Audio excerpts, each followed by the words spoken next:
Alastair Humphreys, welcome to the Brothers on Books podcast. Thanks very much for having me. It's good to be here. So, why don't you start off by telling us how you thought to take an adventure in Spain? Well, I've been taking lots of adventures for lots of years, and all of my big adventures began really from a love of books, like you guys. I loved reading when I was a young guy, trying to figure out what I wanted to do in my life, and it was really reading travel and expedition books of crazy men and women going off around the world doing stupid stuff. I loved these stories and they got me really excited. And gradually over time, I moved from just enjoying these books to slowly thinking, that's a cool story. I wonder if I could do something like that. And during those formative years, I guess my early 20s of reading all these books, one in particular really stuck out, which was it's a fairly obscure book called As I Walked Out One Midsummer Morning by a young British guy who set off from his home in England in the 1930s, and he walked down through England, got a boat to Spain, and then walked through Spain playing his violin. It's a pretty simple journey. There's no sort of climbing Mount Everest or anything very epic. It's just a gentle, interesting journey, but he wrote it so beautifully, and it's something. What really captured me about it was this realization that you don't have to be some crazy tough guy to have an adventure. You can just be you, and all you've really got to do is, in his case, literally walk out of your front door and begin. And so this book always stuck in my mind. And then but then I never really did anything about it. And then for years, I went off doing other sorts of expeditions. I cycled around the world. I rode across the Atlantic Ocean. I walked across southern India, lots of different journeys. And I was doing so many adventures. But over time, I started to realize that I was getting pretty good at those. And therefore, in some ways, they were my comfort zone. That was my rut of familiarity. And I'd lost some of the early excitement and uncertainty and fear and trepidation and thrill of adventure.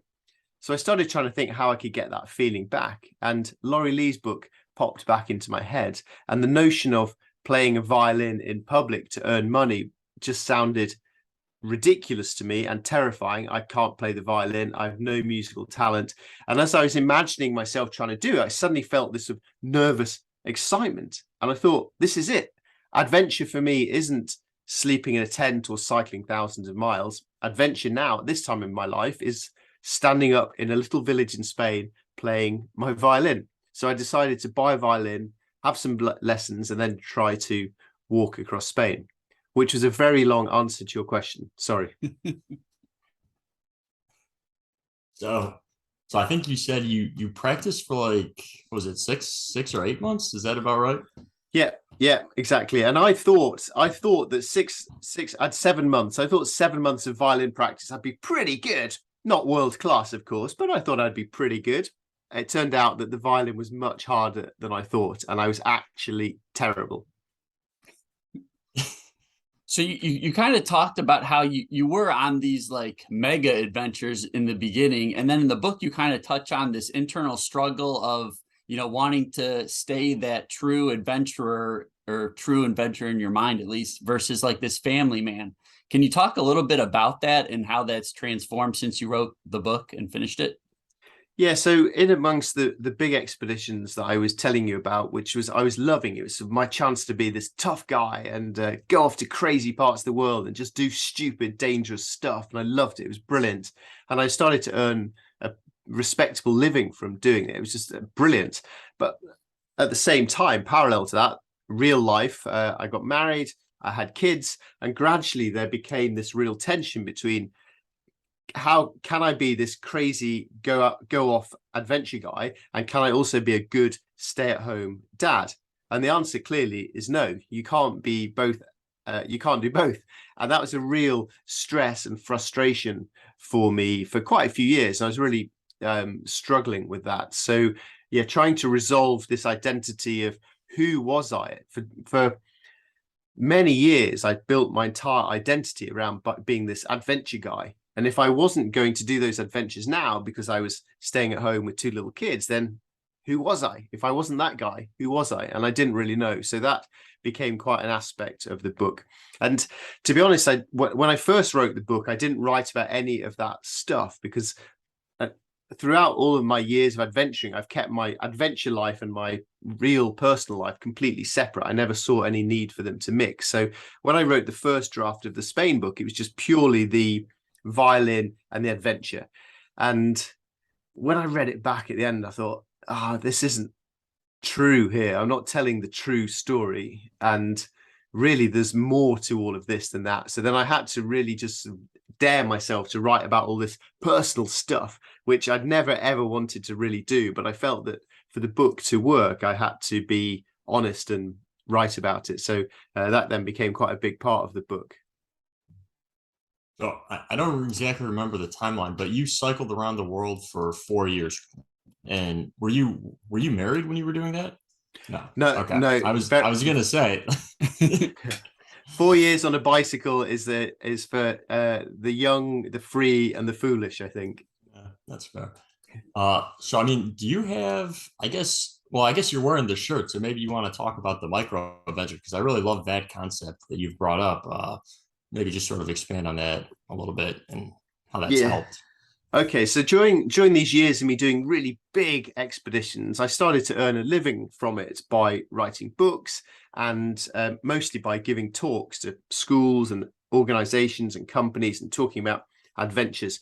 And doing that, I realized that there was an audience of people who love adventure. But when you go to Greenland, is not full of thousands of people having expeditions. And the reason, of course, is that most people don't get to go and do all of this stuff because real life gets in the way. The lack of time, a lack of money, living in a city, not in a cabin in Montana. All of these things slightly get in the way of people's appetite for adventure. So that was bubbling in my head. The other thing bubbling around my head was the realization that whether I was in a small rowing boat in the Atlantic Ocean or pulling a cart of supplies across the empty quarter desert in Arabia or freezing in Greenland, very different landscapes. But what I was getting out of this adventure was identical wherever I was. It's all the sort of internal stuff of pushing yourself and all that good stuff that we like about adventures, but it's all in my head. And that got me thinking that maybe I didn't need to go to the Atlantic Ocean or Arabia to do it. I could maybe find this stuff at home if I just slightly switched my attitude to adventure. So I started trying to combine these two things, finding a way to get loads of people to have adventures and doing it close to home. And I called them micro adventures because I wanted to signal that these were really small, simple, cheap, local, affordable adventures. You didn't have to be tougher than everyone else or richer than everyone else or stronger than everyone else.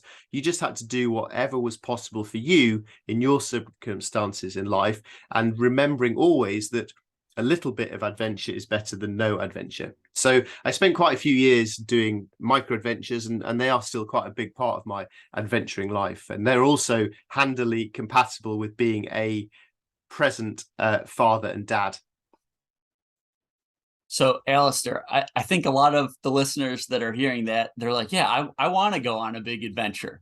So how did you go about like monetizing that in the beginning? How did you go about creating a community of followers, and how did you market yourself?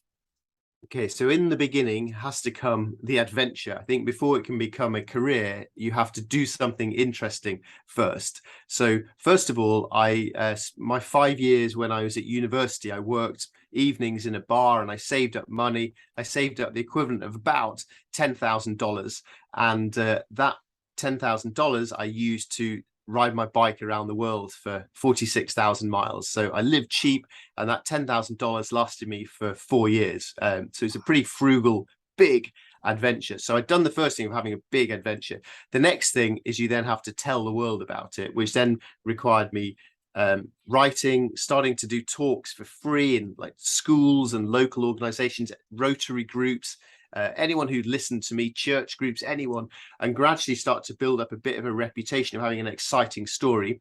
And then little by little start to be able to charge a little bit for those talks and grow an audience through social media and blogging and stuff and talks and talks and talks. And if you repeat all that for many years, I got to the point where I had an audience sufficient so that it could become my job.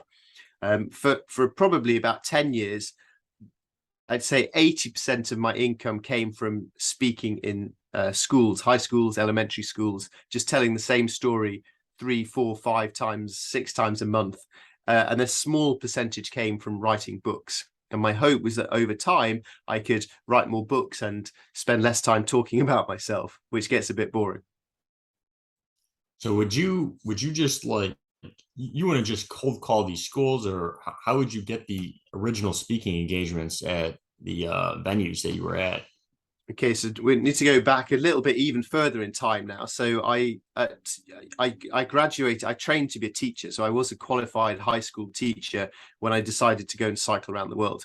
And then I cycled across Europe. I got to Istanbul, and some friend of a friend of a friend, random family basically, had kindly invited me to stay. And they said, hey, will you go talk to our kids' school tomorrow? And seeing as they were giving me free food and accommodation, I kind of had to say, yeah, sure. So I went to the school, gave a talk, and I really enjoyed it. It was great. The kids loved it. So then they said, hey, go to that other school across town. They'll have you. So I went to this other school across town, and that just got me thinking. So from then on, pretty much as I went around the world, I would just email schools 1 month or 2 months further down the line and say, hi, I'm an English guy. I'm cycling around the world. Can I come to your school, talk to your kids? And I did about 300 schools around the world in exchange for, generally in exchange for food and accommodation. I was also raising money for charity. So if the schools could afford it, they'd give money to the charity, but they wasn't really earning money for me. So what this all meant was that by the time I got back to England, I'd spent 4 years doing 3 free talks. So I was pretty good at talks. I'd done hundreds and hundreds of them. And therefore, I was quite soon able to start just essentially spamming schools, saying, I've done this cool adventure. Please, can I come to your school and talk? And I'll do it for free. And then you go to the school, and if they liked it, I'd ask them to write me a reference. So Alastair's talk was brilliant, head teacher at this school. And I'd ask them to recommend me to their friend at another school. And so quickly, then you get more talks and you get more references.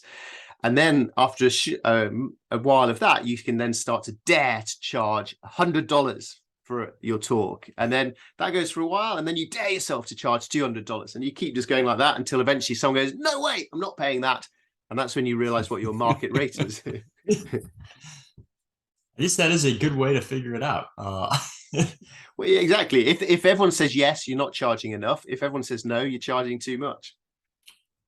Yeah, that's fair. And what do your books look like now? How many have you like self-published versus gone the traditional route, and the business side on that? I've written 14 books now. Oh wow. And so I'd say roughly 7 or 8 of them. My maths, this maths won't add up here, but roughly 7 or 8 are with normal publishers. Of those, about half are with tiny little sort of independent publishers, which is what I had to start with originally, just to get my foot in the door.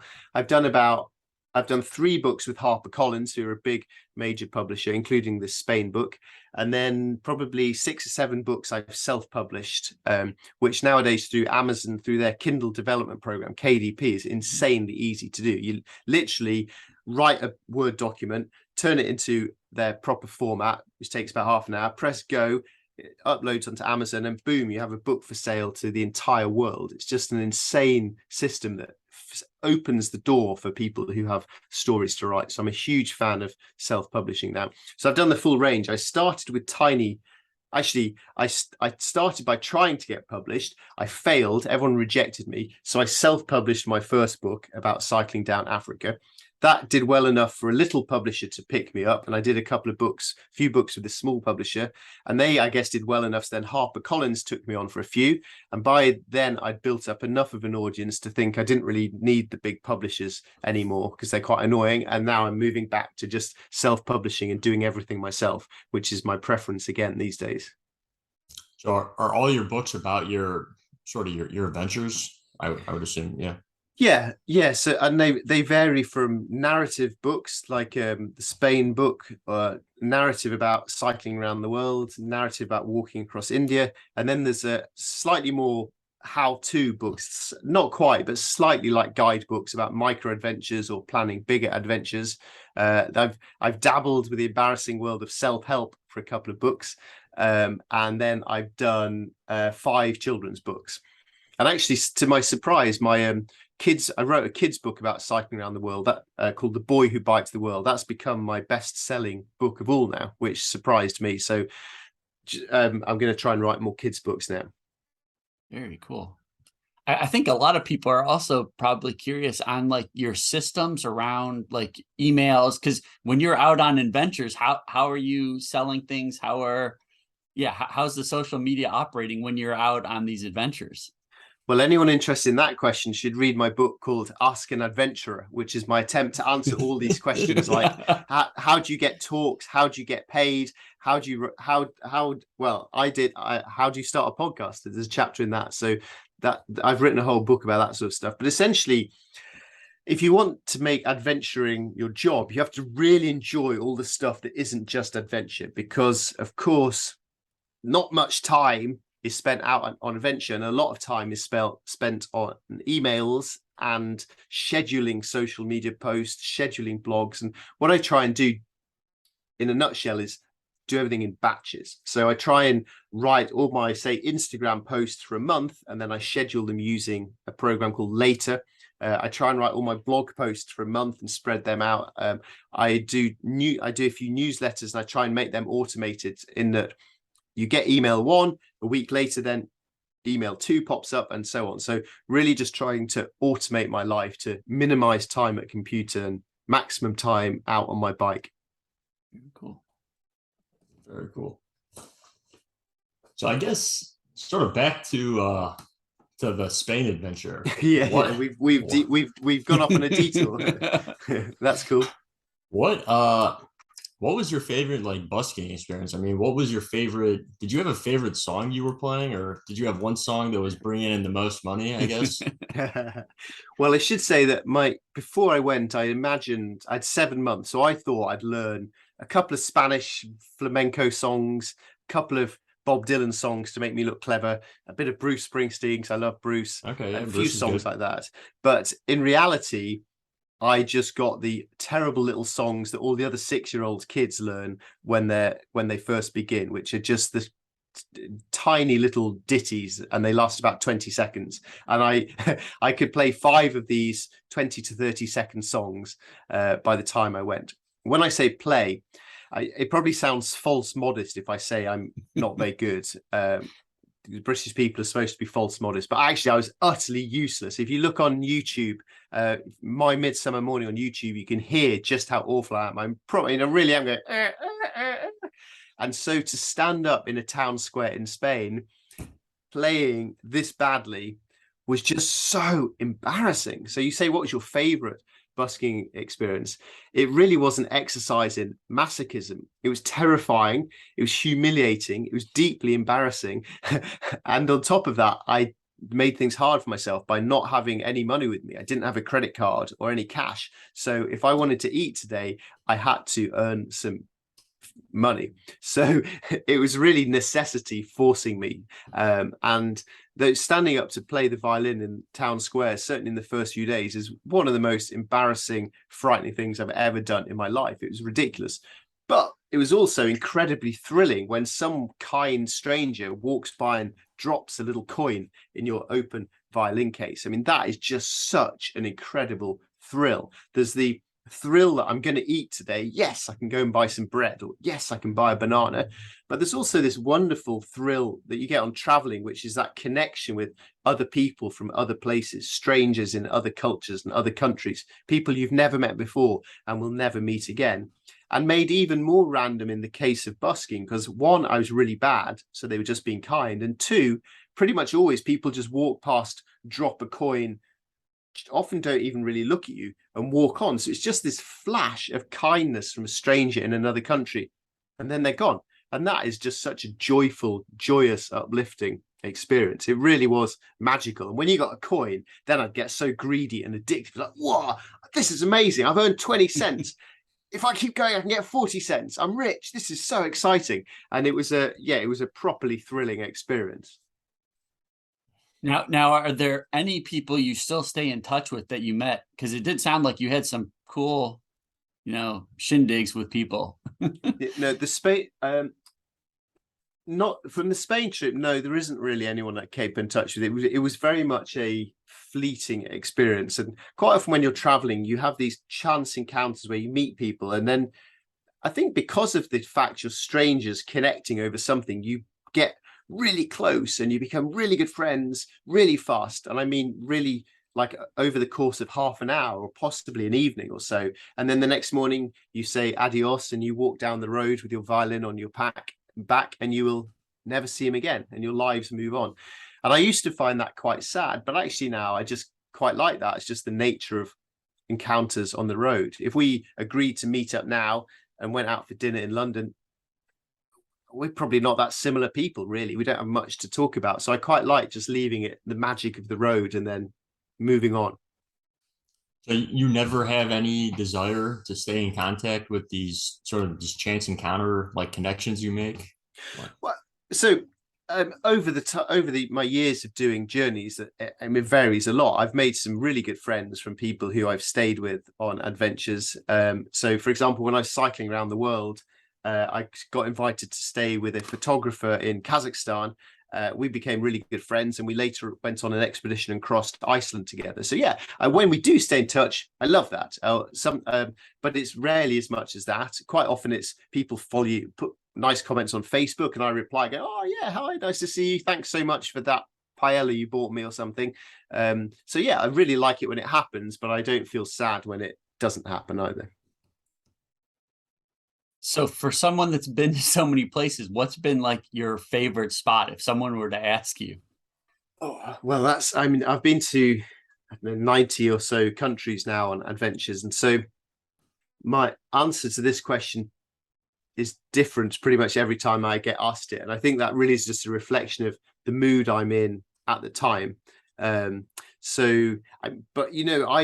I'm not just saying this because you guys from America. I'm really intrigued by America. I really love it. I read a lot of American books, listen to a lot of American music, and I love the variety, just the sheer variety and, dare I say, craziness of the various parts of America. So I often fantasize that when I get a year of spare time at some point, that I definitely just want to head out to the States and just cruise around the little blue highways of the deep South, eating in little diners and chatting to people and taking photos. So that's very much on my wish list. But I also, places I've actually been, for wildness, I'd say Iceland or Greenland. For the human interest, I don't think you can beat the craziness of India. But sometimes you just want the beaches of Colombia or the delicious food of Lebanon. So my answer to favorite question kind of depends what mood I'm in at the time. Right now, it's kind of grey and rainy, so I might just choose a nice beach in California. It sounds nice right now. I was going to say the beaches of Colombia sound pretty nice. Oh, Colombia is a fantastic place. And that's a great example of places where often before I go to a country, I have these kind of negative preconceptions from the media, and I'm kind of nervous. And then I get there and just think, wow, this place is fantastic, which is a brilliant reason for people to travel and broaden their minds as well as their horizons, isn't it? I've actually heard many people say that about Colombia, so I'm happy to also hear you say that too. Yeah, to add it to your to-do list. Yeah. So I guess what would you say was your favorite adventure, maybe? Oh gosh. Well, I think there's different different categories. Yeah, I'm starting to sound like a politician here, but there's different categories of favorites. So, for example, 4 years cycling around the world when I was young, free, and that's a spectacular adventure that I was really privileged to have. Rowing across the Atlantic in a small rowing boat for 45 days and nights was terrifying, claustrophobic, boring, painful, horrible. And yet I now look back on it with such gratitude. To be like out in the middle of an ocean for so long was just a magical thing. So a lot of my experiences are mixed with the downs, things that later on feels like a lovely thing. And so the Spain trip stands out as a bit of an anomaly here, because from the moment I earned my first coin in Spain, I loved it. I loved every single minute of that trip. It was just really, really fun. And for so many years, I'd kind of felt that adventure had to mean suffering and torturing myself. And so to just really enjoy myself was a nice surprise on an adventure. So yeah, maybe I'll choose Spain as being my favorite. In terms of like getting your kids to be adventurous, how do you work that into your daily life? I mean, I guess these micro adventures, but how do you see your kids kind of taking after their father? Well, I generally hope they don't take after me in most regards. I also am probably like most parents of this generation, I'm failing spectacularly in distracting them from the curses of digital screens and PlayStations and killing bad guys and scrolling mindlessly on TikTok. And I'm failing horribly at that. I'm trying my best, but I really am failing. So what I'm doing my best, and I think the best thing I can do is to try to lead by example. So I go off and do these sort of things. And I don't want to be the sort of parent that drags my kids up mountains every Saturday until they just hate the thought of ever going to the hills, but trying to keep doing stuff myself. And if they want to join me, then of course, great, they're welcome. So I just try and live adventurously myself and hope that some of that might wash off on them. But yeah, it's not an easy gig, isn't being a dad. I'm learning. Just say it sounded like your wife isn't really into the adventuring. Like, what is that sort of dynamic kind of like? Yeah, she thinks adventuring is pretty stupid. She likes nice, comfy beds and hot baths. So it's we get on very well, but there's very much of a Venn diagram in our life whereby there's the stuff in the middle, the really important stuff, our values, our family, our relationship. That's really good. But then she has the things she enjoys doing, which mostly seems to involve well, I won't talk about what she's involved. She'll get angry at me. But what I enjoy is completely different to that. So we have a together time, and then I just go off and do my crazy adventure thing, and then we meet in the middle for everything else. But yeah, she has no desire to come on adventures with me. I was gonna say it could probably be fun to, take a family adventure at some point.